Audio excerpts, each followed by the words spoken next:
Hello, this is Stone Warden coming back at you today with another video update. And today we're going to talk about potential tropical cyclone 9, which will probably become Helene at the 11 a.m. update. So we'll talk about that today, and the just the significant possibility that we have a pretty big hurricane on our hands as we go into this week. We're going to talk about the model guidance, how things are trending, how things are looking, and I do want to briefly mention, if you live in the Carolinas today, there's a sneaky tornado threat that will take place probably somewhere towards the northwest Piedmont, maybe toward the Triad region. So if you're in the Carolinas today, watch out for a flooding threat with some showers and thunderstorms, which we already had a flash flood one here in Wake County. So just keep your eyes on that. I want to put that out there first. Keep you guys weather aware. But without further ado, guys, we're gonna get right into this storm because this is looking like a really big deal. We're gonna start by looking at potential tropical cyclone 9, and generally speaking, we've had some westerly wind shear from John's outflow out over in the Pacific, kind of temper its ability to really intensify overnight. So this is why we still don't have Helene, but this is quickly going to end. You can already see some convection starting to form on the northwest side of this system. I'm quite confident that as we go towards 11 a.m. update, we'll probably have a tropical storm Helene, and so after that, then nothing's on it. Nothing's going to ruin this storm. I think once it becomes tropical storm Helene, from there on forward, we're probably going to see rapidly strengthening in this storm. So overall, based on what I've seen, guidance I've seen, things are trending in the wrong direction for this system, and things are looking pretty bad. So we're going to get right into this. So we're going to start off by looking at, and this is just our satellite, you guys, but we're going to look at the overall track. And again, it should become Tropical Storm Helene sometime late this morning. I'm thinking 11 a.m. update. We'll probably have Helene. And it's forecast to move right through the Yucatan Peninsula in Cuba, cut through, and then become a major hurricane on its path towards Florida. Particularly that Big Bend area where you see that pink, there's a hurricane warning, and then you have some tropical storm watches as well in these areas. This storm looks bad, guys. You can even see as we get late, as this storm pushes inland, it's still maintaining strength as a 70-mile-an-hour tropical storm. So this system is going to impact lots and lots of people because it's so large that regardless if this was to even, let's say hypothetically, this storm did intensify to a Cat 3 or 4, it's still going to be very impactful because of how large this system is.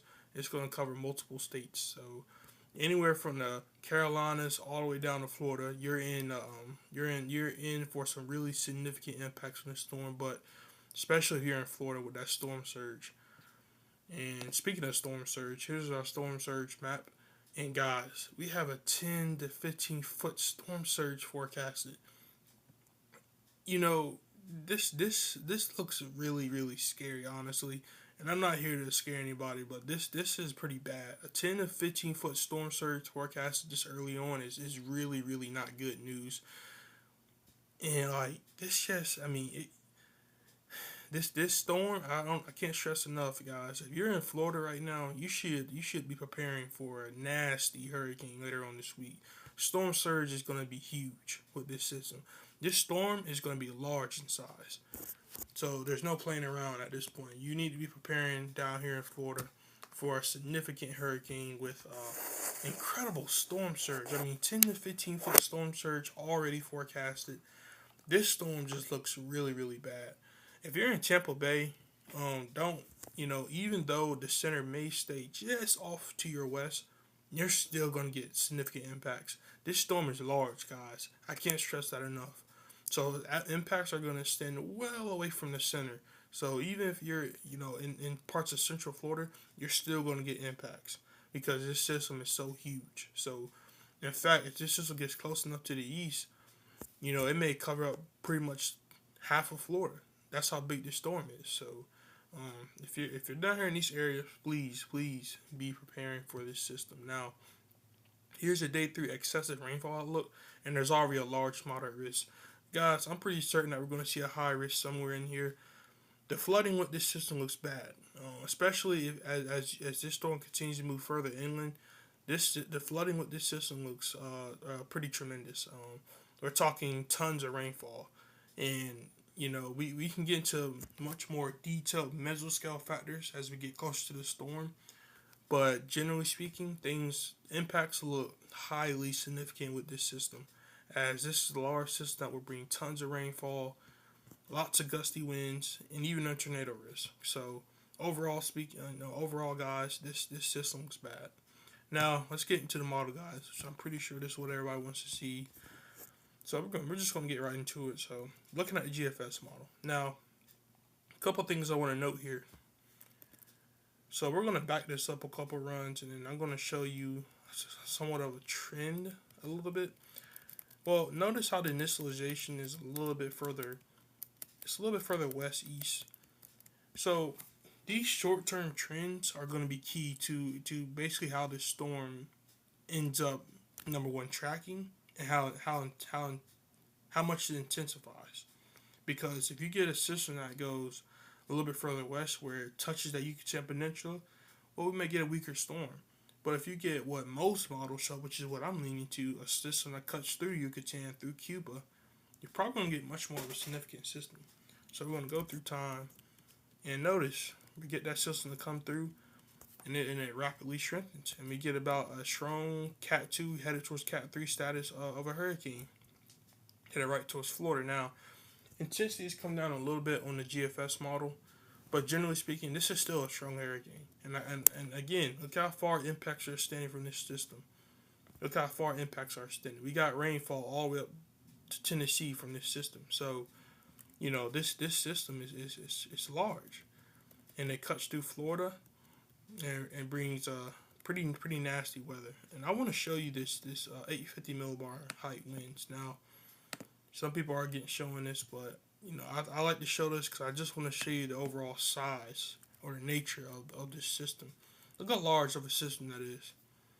Look how large that is. That's a really big system. We're covering multiple states with this system right now. That's what we're doing. That's how large it is. So even if, because everybody's always paying attention to, well, where's the track of the storm going? Don't worry about the track. This system is very, very large. So we're gonna go through time. Notice, even as this gets into the Carolinas, this system is still a 981 millibar storm. So this is still a hurricane according to the GFS. So, like I said before, don't worry about the track. This system is large.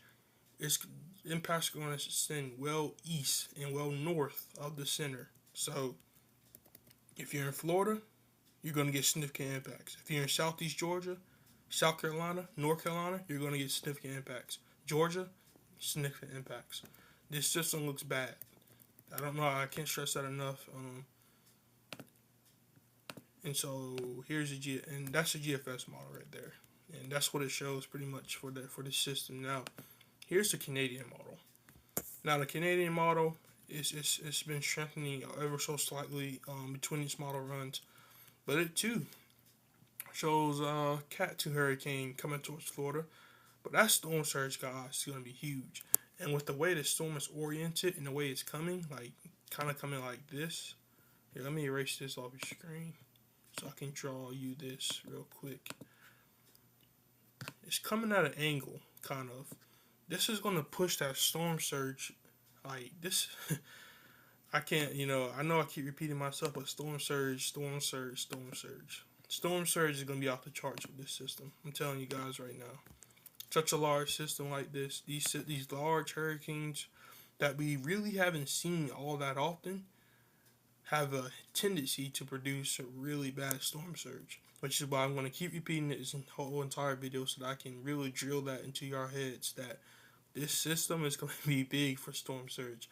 And then once this makes landfall, impacts aren't going to stop. This system's going to wreak havoc all across the southeast. I'm talking as far west as Georgia, maybe parts of Alabama, all the way to the Carolinas. So, particularly the western Carolinas too, as of now. So, no one's really spared from this system. And we're going to really get into the hurricane models because I'm going to show you some models that go absolutely ballistic with this system.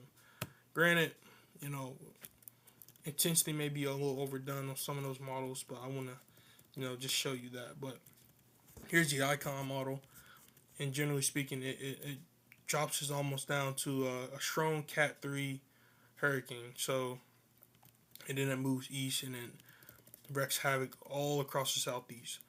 And I want you to notice, look at the forward speed of this storm. This is afternoon. This is Thursday late afternoon. I want to show you this. This is by Friday morning. Now look look how much ground that storm covers between Thursday afternoon and Friday morning. That's a lot of ground being covered. So, most people think that once a hurricane makes landfall, it's going to significantly weaken. Well, it will weaken, but not significantly because of how fast it's moving. So even if you're in the Carolinas and this system makes landfall as a major Cat 3 or 4 hurricane, it may still be a Cat 1 or 2 hurricane as it moves into the southeast, which is why impacts will be so significant. And then you have so much rain, and then you have a front. You also have some type of upper level low that's located up in here, which should also help rainfall. So guys, this storm just looks bad overall. It looks like somebody's gonna be in for a really bad time this week.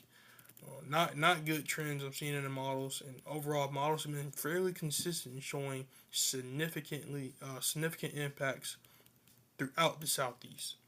But if you're in Florida, storm surge, high winds, it's going to be the name of the game. So that's the icon model. Now, here's a European model, and the European model has been ever so slightly strengthening from its prior runs, and it's now getting it down to a strong Cat 1 hurricane. Now, granted, the Euro has a very, very weak bias. So, again, not saying don't take the Euro into consideration, but you got to take its bias into account when looking at the European model. And then it drags it through the southeast, and again, impacts are going to be extended well east of the center. I'm talking 200 miles east of the center.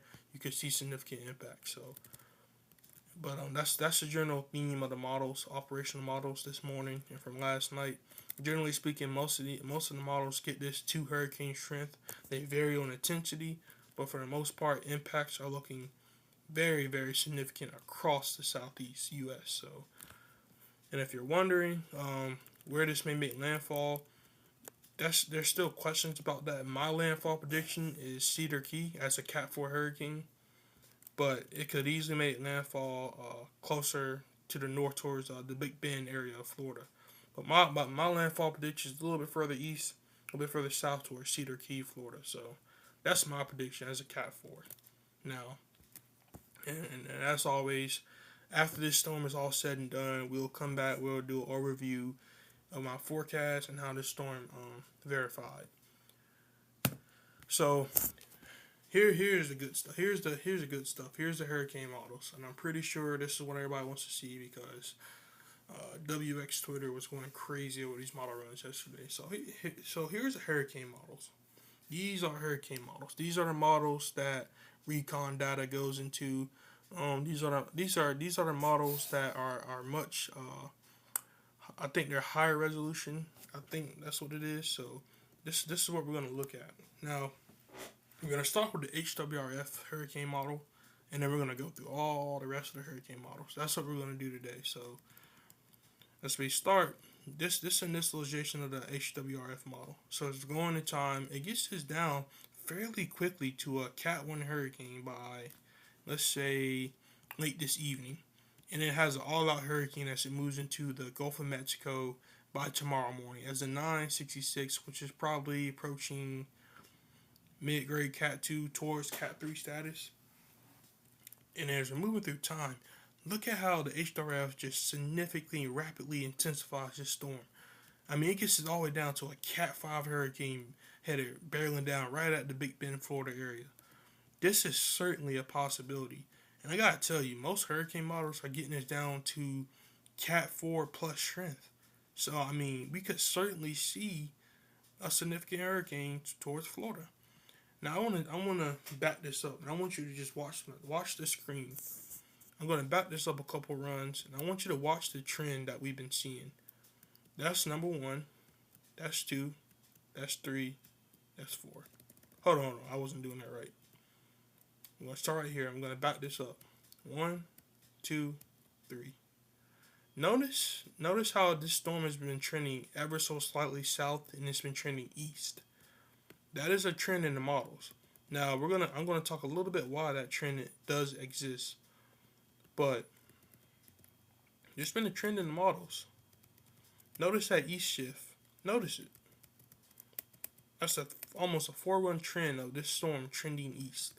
So trends east need to be watched out for, because this could only increase the significant impacts to the Tampa Bay area of Florida. So you're going to want to watch out if you're in Tampa Bay. But regardless, like I told you earlier, if this doesn't make landfall in Tampa Bay, you're still going to get significant impacts because of how large and wide this system is. Now, the reason why this model and other hurricane models are showing such significantly strengthening is because you know how with Francine, where I talked about really compact core, like what you're seeing right here. So whenever you get these really compact cores like this of a storm of this magnitude, you get significant strengthening because these compact cores are less. It's harder for dry air, and it's harder for wind shear and those type of things to really tear apart the storm. These compact cores can hold their weight. They're much more better at just significantly intensifying compared to a more broader open core, which is more susceptible to drier intrusions and wind shear. So if you get a compact core like this going into the Gulf of Mexico, all bets are off. I think by that point we're probably looking at a pretty strong hurricane. My forecast is already at a Cat 4. That's what I think this is going to be. But again, that could be on the higher end, or that could be on the higher end, or we could see something like a Cat 5, like some of these hurricane models show. Anything's on the table. We could see anything from a 1 to a Cat 5. Nothing's off the table with this system. But the reason why models are showing such significant strengthening with this system is because you have this compact core. The compact core is less susceptible to those drier intrusions and that wind shear really pummeling the storm. So, that's why hurricane models are so aggressive and overall. They may be too aggressive. They may be accurate. We don't know yet. You just gotta watch convective trends over the day. But this is what the HWRF model, it makes landfall as a Cat 5 hurricane, moves into that Big Bend area, and then it pushes northeast. And just look at that. I mean, that is just a significant impact to the southeast, to the mountains of North Carolina, which we're going to get much more into, like the more mesoscale factors and impacts tomorrow as we have more model guidance. But I'm going to let you know, if you're in the southern Appalachian Mountains, this storm does not look good for you guys. But we're going to start off by start talking about Florida right now. But I'm telling you right now, long-term downstream impacts are looking significant for the Carolinas. But this makes landfall as a Cat 5 off the HWRF model. Now, let's just over to the HMO model. And we're going through time. And it strengthened this to, I'll say about a strong Cat 3, maybe headed down towards Cat 4 status of a hurricane. And it makes landfall generally in the Big Bend area, and then it pushes north. So generally speaking, models are starting to come into a little bit more agreement with the track of this system. Granted, I don't think eastern trends have stopped. I think we'll still see some eastern shifts, and I'll tell you why as we get towards the end of this video. And then we're going to switch over to the HAFS model, and then we're gonna move forward. And this model just it goes bonkers. It drops it all the way down to a 921 millibar hurricane, which this is probably a strong Cat 5 hurricane, move right towards Florida. Now again, this is all dependent upon the structure of this system. If this system moves into the Gulf of Mexico with a more compact, smaller core like what this system is showing, well then we're probably looking at a much more significant hurricane. Whereas if it comes in more like a HMO look, where it has a little bit more of a broader core, not as organized, probably have much more of a weaker system. But a weaker system in this situation is like a Cat 2 or a Cat 3. So that just goes to show you what the ceiling is on this system. That even on the weaker solutions, this thing still gets to a Cat 2, Cat 3 hurricane. So that's the overall general theme of the models, is that we can get a more compact core than whenever probably looking at a much more significant hurricane headed towards Florida. And again, I'm going to back this up for you guys. I want you to watch this trend in the model. Notice this south and east push, or this shift in the models. Would not be surprised if we continue to see east shifts. Now, I don't think this will push so far east that this is moving through Florida or across Florida, but it could move far enough east that this makes landfall closer to the Cedar Key area and parts of more of the Florida west coast. So in Tampa Bay, you're still in the cone of uncertainty. So it's possible that this storm does make landfall towards that area.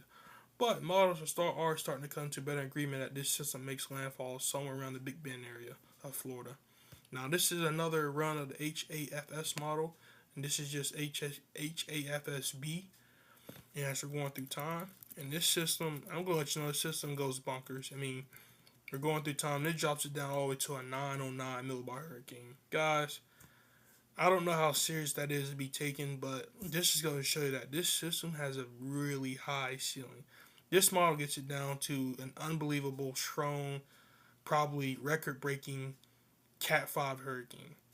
I mean, but I do want to note this model showed an even crazier scenario yesterday where it got this in the 8.8 millibars.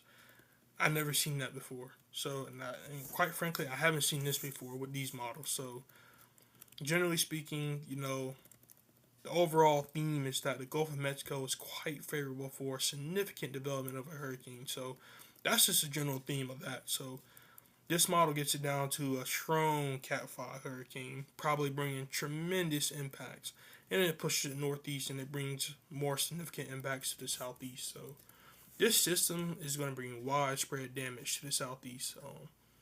We're going to get more, like I said, that's going to be more fine-tuned depending on the track. We're going to have to watch convective trends over the day. But I want to show you something. So, let me get my right arrow here. So, I want you to watch this system over here. This is John. This is the major hurricane that hit the Eastern Pacific yesterday. It became a Cat 3 hurricane. This is Hurricane John. This is what's going to be Helene. I circled these two areas because I want you to watch something. And then this is our trough located, or upper level located up in here. So notice those streamlines. It goes something like this. This is our trough. And this is what's bringing those showers and thunderstorms today in the Carolinas. Now, I'm going to erase all that from the screen, but I want you to remember these areas that I just drew right there. Now, why haven't we had Helene just quite yet? So, we had some outflow from John, which is pretty much tempered the western side of this developing low pressure here in the Caribbean. That's why Helene hasn't formed yet. But what's happening is, as this has already made landfall in the Pacific, what's going to happen is this is going to weaken, and then this is going to have a really favorable environment. And I'm going to move forward. Look at this trough interaction. Our trough is located somewhere up in here. You can see our upper level low spinning over here. This is what's going to help create that Fujiwara effect, where we have our hurricane come on shore, and then it's going to spin around kind of like this, and then it's just going to fizzle out. Call that Fujiwara effect, when these storms go like this, circle around like this. But look at this trough interaction that we're seeing off the GFS model. That is a favorable upper level wind pattern for an intensifying storm. This is why when it gets to the Gulf of Mexico, it starts us at 983 and it makes landfalls at 961 because of how favorable the upper level wind pattern is, amongst other things. But this is just one of those things that have been somewhat kind of tempering development early on, is that you had this outflow. Another thing that this outflow has done from John in the Pacific is that it's allowed this system to be more east, because what's happening as you have this westerly wind shear impinging on this low pressure system, what it's doing is it's allowing a relocation of our low level circulation. So as you have this westerly shear impinging on this system, it's pushing that convection further east, and with that you're having that low level circulation. go further east. So these eastern trends probably aren't going to stop. So, you know, we may have wobbles here and there, but you want going to watch for subtle trends in the models, because models, especially hurricane models, have only been trending further east since like yesterday afternoon. So you're gonna want to watch out for that, and that could mean greater downstream impacts for us here in the Carolinas. So, and it could also mean a closer to Tampa Bay landfall. Right now, my landfall is Cedar Keeping. That's my landfall point. But I just want to give you an idea of what's going on with our system, and what's the overall idea of what's going to happen and why it's going to happen. But that's a favorable upper level wind pattern. But the reason why we're seeing those eastern shifts in the model is because you had that westerly wind shear impinging on a low pressure system, which pretty much kept most convection east weighted. But that will gradually just go away, and we're probably looking at a rapidly intensifying hurricane as it moves into the Gulf of Mexico. Now, here's our steering factors, and this is just kind of another look at what's steering our system. Here's the upper level low over Arkansas, Tennessee, and here's our Fujiwara effect, where system now the GFS doesn't show as much as the Euro model, and part of that is because it has a weaker ridge out here out east, and it has a much further east trough. In my experience, these troughs, number one, they love to be further east, and they love to be a little bit deeper. So it's possible that this system ends up further east. I'm thinking that it verifies further east than the current National Hurricane Center track. But regardless of the situation, this is still going to be a bad situation because the impacts are going to extend so far and so far away from the center. So regardless of where this center tracks, impacts are going to be felt 200 miles away from the center. So this is going to be a huge system. So that's the overall theme of that. And here's just another look. This is the Euro model, and it shows that Fujiwara effect a little bit better, as it has that ridge a lot stronger. But I do want to note the Euro has a over amplifying ridge bias, so this ridge may be a lot weak, or maybe a little bit weaker than what the Euro is showing. And in my experience, these troughs love to be a little bit more east. They're usually a little bit faster, but again, we're going to watch for convective trends. Something that I noticed with these systems is that if we get a stronger storm, it's going to want to go more to the right of track, so more east. If we get a weaker system, it's probably going to want to go more west and probably going to fill that trough a little bit more.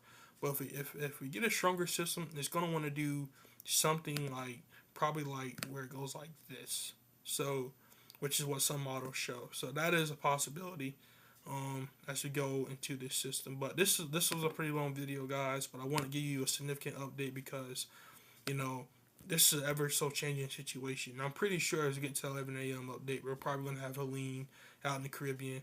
If we do, I will post that to the community notes just to keep you guys aware. But I'm going to get out of here because this was a pretty long video, almost 30 minutes. But I want to give you guys a more in-depth analysis and update so that you guys know why we're getting this storm, the intensity forecast, and what's the overall theme. What could happen. So, but that's all I got, guys. This is the latest look at Helene, and let's refresh this real quick. And yeah, convection is really starting to flare up, especially on the northwest side. You can starting to see that little wraparound. So this is probably going to wrap around with lots of convection. We're probably going to have Helene at 11 a.m. So that's my update for today. I'll be back at you guys with another video update tomorrow.